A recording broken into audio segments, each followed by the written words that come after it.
nosotros tenemos que entender que hay cosas que Dios no va a restituir. La Biblia dice claramente que el Señor le dice al profeta Samuel: deja de llorar por Saúl. Por más gritos que dé, se fue. Hay uno que lo va a sustituir. Moisés le dio vuelta un monte y le dio vuelta un monte y le dio vuelta un monte. Le dijo: no te voy a dar ni una pulgada del área que está bajo tus pies. Muévete al monte que yo quiero que tú vayas. En otras palabras, no te voy a dar esto, te voy a dar otra cosa. Entonces, ¿qué pasa? Nosotros, por ser hombres y mujeres de fe, nos aferramos a ciertas cosas creyendo. Pero hay veces que Dios no quiere ya que creas por eso, sino que creas por lo que Él va a traer en sustitución a lo que has perdido o a lo que tienes que dejar ir. ¿Estamos claros en eso? Entonces, fe no es solamente aferrarse, lo cual eso es un aspecto de la fe, pero fe también es dejar ir. Abraham tuvo fe para tener a Isaac, ¿sí o no? Pero también tuvo la fe en el capítulo 22 de Génesis para ponerlo en un altar y entregárselo a Dios. Y así mismo nosotros tenemos que aprender a tener fe como hijos de Abraham. Fe para aferrarnos, pero fe también para dejar ir. Porque la Biblia dice claramente que en una forma espiritual, dicen Hebreos, Isaac fue sacrificado. O sea, en lo espiritual, en lo que el concepto de Dios, que es el que importa, tiene que ver. Isaac murió porque fue entregado totalmente por Abraham. Estamos claros. Sí. Ni siquiera hablemos del hecho de que no importa cuánto Abraham hubiese llorado por Ismael, Ismael no era, sino que tenía que ser sustituido por Isaac. No importa cuánto nos aferremos a ciertas cosas, si Dios quiere sustitución en vez de restitución, hay que aprender a confiar en Él. Pastor, en esa línea de saber cuándo Dios tiene algo nuevo para ti, en su experiencia, ¿verdad? ¿Habrán algunos parámetros o keys, ¿verdad? Que uno puede decir, como que Dios me está queriendo llevar. En su experiencia, como pastor, como hombre de Dios, por sirviéndole al Señor desde los 15 años de edad. Mira, yo me voy a ir un poquito más profundo a esto. Nosotros tenemos una tendencia como seres humanos, y es querer saber. Y a veces Dios no quiere que sepamos, porque precisamente la fe, hay una descripción de fe muy interesante, que es: la fe es tomar pasos en una escalera, aunque no puedas ver los escalones. Tú vas caminando sin ver, pero vas confiando. Entonces, ¿qué pasa? A veces no es necesario saber, a veces simplemente es necesario confiar. Entonces, si Dios nos está llevando en una nueva dirección, lo que nosotros tenemos que hacer es confiar los pasos diminutos que Él va poniendo delante de nosotros.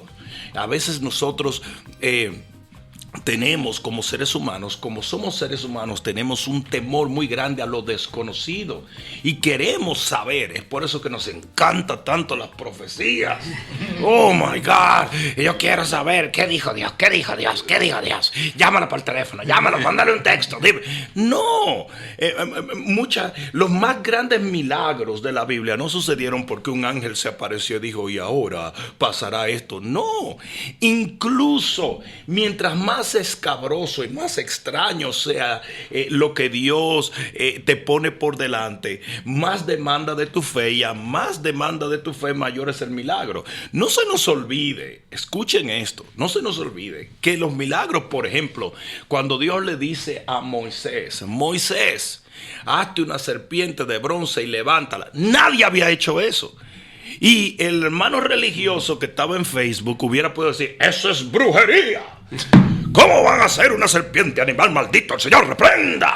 Una paloma. Sí. Hagan una paloma, ¿entiendes? O una gallina. ¡Oh! Un pollo. Sí. ¿Por qué? Porque como seres humanos, nosotros solamente queremos actuar con lo que sabemos. De ahí viene la religiosidad. El hermano que puso sobre la calabaza. Eso es lo único que él sabe. Él no sabe de almas, él no sabe de crecimiento, él no sabe nada de eso. Pero él sabe de religión. Y a mí me dijo un día un pastor que la calabaza era del diablo. Entonces, eso es lo que él está celoso de eso. ¿Entiendes? Porque nosotros somos muy fanáticos con lo que sabemos. Cuando tenemos que aprender a caminar muchas veces sin saber nada porque la fe lo demanda. ¿Estamos claros? Amén. Imagínate la cantidad de veces que los religiosos acusan, maldicen y villanizan y demonizan cualquier acción cuando todos los hombres de Dios tuvieron que hacer un montón de cosas que no había escritura para respaldarlo, ni había absolutamente una apariencia de piedad en lo que ellos estaban haciendo. Entonces, nosotros tenemos que aprender a proceder sin tener referencias, simplemente siguiendo la guianza del Espíritu de Dios.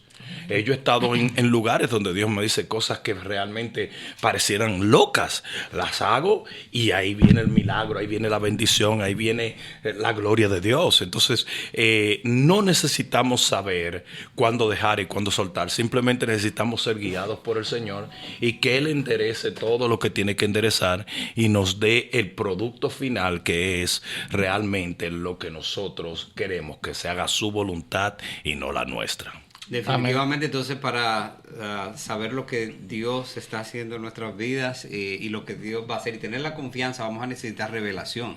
Usted hablaba en el último mensaje, en el mensaje del miércoles, que fue un mensaje muy controversial, podríamos decir. Pero faltó tiempo para hablar sobre... Para Dios no. Pero... fue muy interesante cuando utilizó la parábola de las 10 vírgenes. Al principio usted hablaba de que es un mensaje que no se está dando muy seguido. ¿Por qué cree usted, pastor, que no se está hablando de la venida de Cristo? ¿Hay algo específicamente? Porque Cristo viene.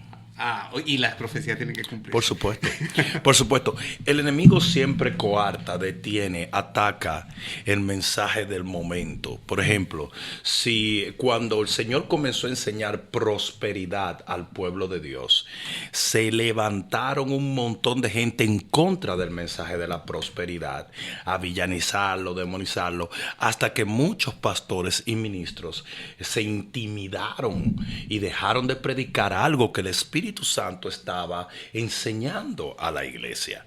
Cuando vienen movimientos de sanidad, se levanta de inmediato, el diablo levanta un montón de gente a predicar en contra de la sanidad, ¿verdad? Sencillamente porque no creen en eso, supuestamente, pero es el mismo enemigo, para intimidar a los ministros y terminan intimidándolos. No gente como yo, que a mí nunca me ha valido gorro lo que dice la gente. Yo no sé por qué pierden su tiempo hablándome tonterías. O sea, a mí no me importa. No me importa que me critiques, que me murmures. Yo estoy muy feliz con mi vida y con mi asignación con Dios. Tú eres el que está haciéndote marañas en el estómago conmigo, porque yo sigo para adelante igualito. Ahora bien, cuando Jesús envía a los discípulos a predicar de su resurrección, dice que los fariseos, los mismos fariseos de Facebook, los fariseos querían intimidarles y le prohibieron que hablaran en el nombre de Jesús. Ahora, si ellos hubieran dicho, ok, no vamos a hablar de Jesús, pero ¿a usted le importaría si hablamos de la circuncisión? Oh, no, habla de la circuncisión. Ok. No vamos a hablar de la circuncisión, pero ¿le importaría si hablamos del Torá? No hablen del Torá, porque lo que ellos estaban en ese momento intimidándolos era en no hablar en el mensaje que Dios le dio a su iglesia que hablara. ¿Estamos comprendiendo? Entonces, cuando ahora mismo se ha detenido, los predicadores no hablan de la venida de Cristo, es precisamente porque la venida de Cristo está más cerca que nunca. Amén. Está más cerca que nunca. Entonces, ¿qué pasa? Pero aquí viene, dentro de ese mensaje que yo di el miércoles, óyeme bien, viene un avivamiento de la predicación de la venida de Cristo. Fíjate que dice, y se oyó una voz fuerte tan fuerte que retumbó. Ahí viene el esposo y se despertó todo el mundo y se puso en acción. Entonces viene un avivamiento muy fuerte. ¿Por qué? Porque muchos de los hombres que han estado intimidados de hablar lo que Dios está ordenando que se hable, por una u otra razón, muchos de los hombres que no han sido la voz de Dios para esta generación, van a recibir la oportunidad de serlo. Y antes de que el Señor venga, viene una voz muy fuerte proclamando la venida del Señor para despertar a un pueblo que está en espera de eso. La unción era representada por el aceite. Así es. En este caso, que era lo que le daba llama a la lámpara. Y usted hablaba de dos grupos que estaban en el mismo lugar, que habían sido escogidos también, los dos estaban haciendo el mismo trabajo, pero había una diferencia entre uno y otro. ¿Podría hablarnos un poquito más de eso? Una sola diferencia. Ambos grupos estaban en el mismo lugar. Ambos grupos tenían la misma doctrina. Tantos problemas con las doctrinas. Doctrina. Ambos estaban esperando a Jesús. Ambos grupos de vírgenes le llamaron Señor. Ambas eran vírgenes. La santidad. La iglesia busca temas para dividirse que son tonterías, puesto que tu concepto de santidad aún se derive de la misma, aún estando en esta misma iglesia, aún se derive de las mismas escrituras, es un poco diferente al mío, porque tú y yo somos diferentes en nuestra experiencia vivencial, en todo. Entonces, ¿qué pasa? La iglesia vive buscando diferencias. Tú vienes de un background muy asambleísta, pero mira, RT. Entonces, la hermana mía viene de un background discoteca, ¿entiendes? Este viene de un background guerrillero de montaña en Nicaragua, y aquí no, hasta llegó aquí. Eso fue un angelito, es cierto. Pero la cosa es que aún nuestras doctrinas en referencia a la santidad nazcan del mismo lugar y de la misma palabra, nuestra experiencia vivencial y nuestros diferentes niveles de caminar con el Señor nos hace actuar diferente. Pues, ¿qué quiero decir?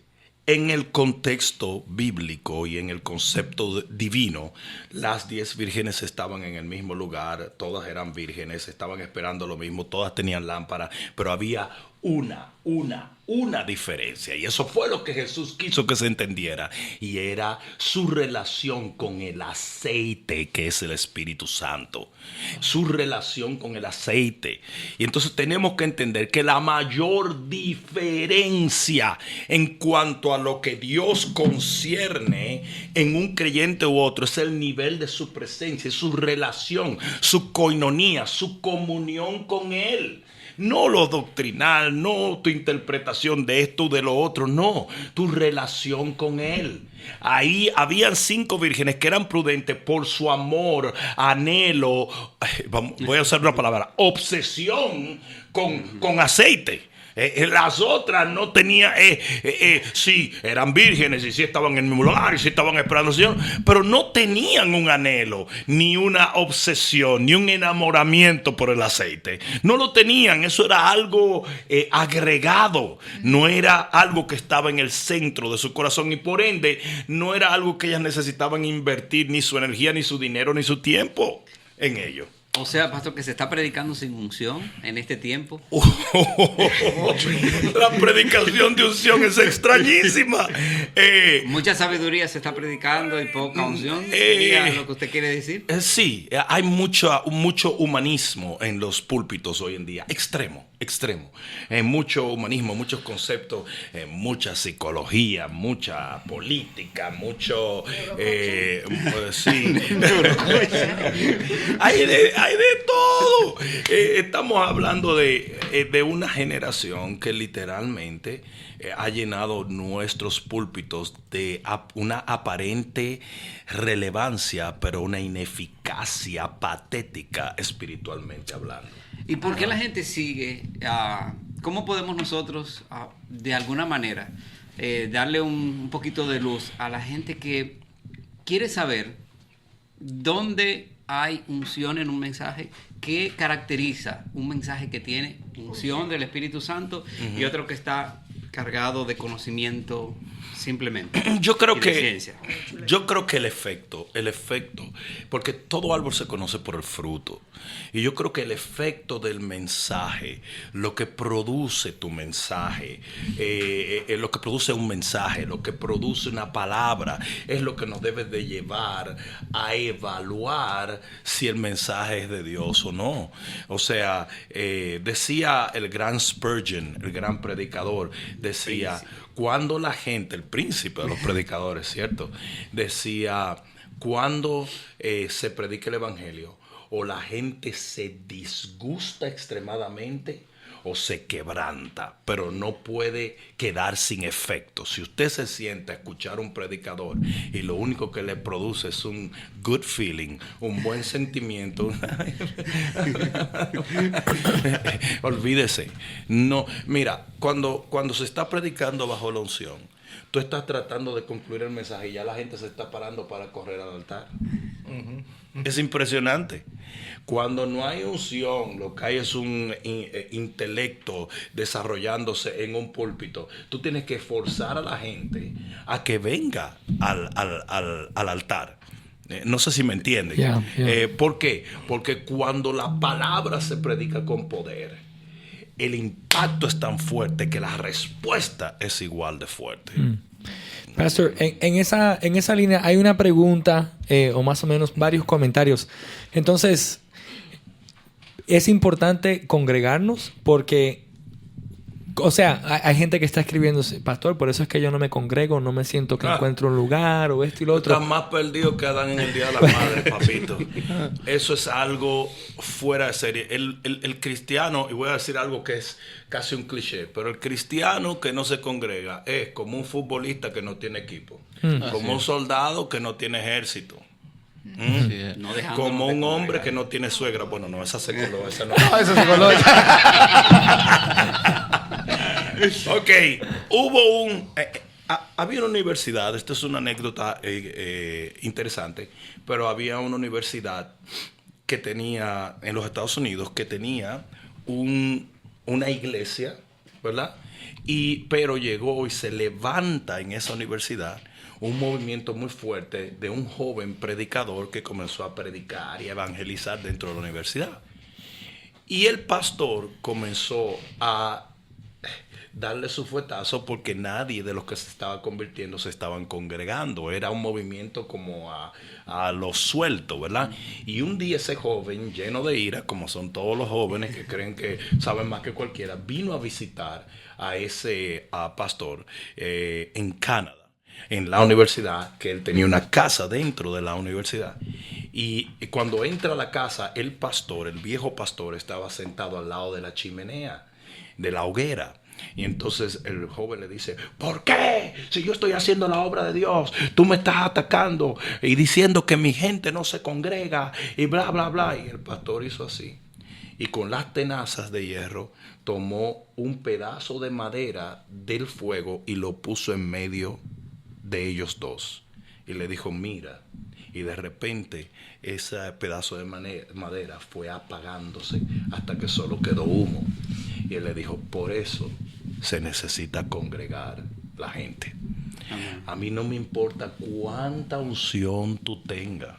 A mí no me importa cuánta palabra tú sepas. Tú necesitas congregarte porque existe una unción que es congregacional, que viene a causa de la obediencia de un orden divino, que no nos hace exceptos a ninguno. Aquí en los Estados Unidos había un hombre muy, muy poderoso porque fue un judío que se convierte. Y hacer un hombre de estadísticas le sirvió mucho a la iglesia para aprender muchas trends, muchas cosas de las diferentes iglesias. No voy a mencionar su nombre porque siempre lo admiré hasta que él cayó en ese error. Y de repente el hombre comenzó a decir que el próximo movimiento de Dios iba a ser sin pastores y sin iglesias, sino que todo el mundo iba a estar como chivo sin ley por su casa. Y cuando él comenzó a hacer eso, todo su ministerio se fue abajo, porque él se levantó en contra de algo que no es la invención del hombre. La iglesia es una institución divina. ¿Qué hombre es capaz de venir en contra de eso? Entonces, importantísimo que nosotros entendamos, Dios establece la iglesia, establece el congregarse y lo hace sabiendo muy bien la importancia de ello. Bueno, o sea que se necesita el calor de los hermanos y se necesita también... Y la fricción. Y el roce. Y el roce, la fricción. Porque dice que como hierro aguza hierro, así nos aguzamos los unos con los otros. O sea que son importantes también los conflictos. Y Claro. Pero por supuesto, y los roces. siempre y cuando nosotros sepamos cómo tratar con ellos. Porque mira lo que hace la gente. Yo peleo contigo, me voy. ¡No! Yo peleo contigo, yo aprendo a humillarme y a pedir perdón y a perdonar. La gente se va de las iglesias por conflicto con los hermanos. Claro, siempre lo tienen que disfrazar de Dios me dijo, pero la realidad es que se van porque tienen conflicto con los hermanos. Cuando esos conflictos vienen realmente para limarte a ti. Cuando tú vas a un río y tú ves las piedras más suaves, son las que han pasado más tiempo en el río, porque se van chocando y limando con las demás piedras. Ahora, si tú ves una piedra todavía no pulida, es porque apenas cayó en el río. ¿Se dan cuenta lo que es?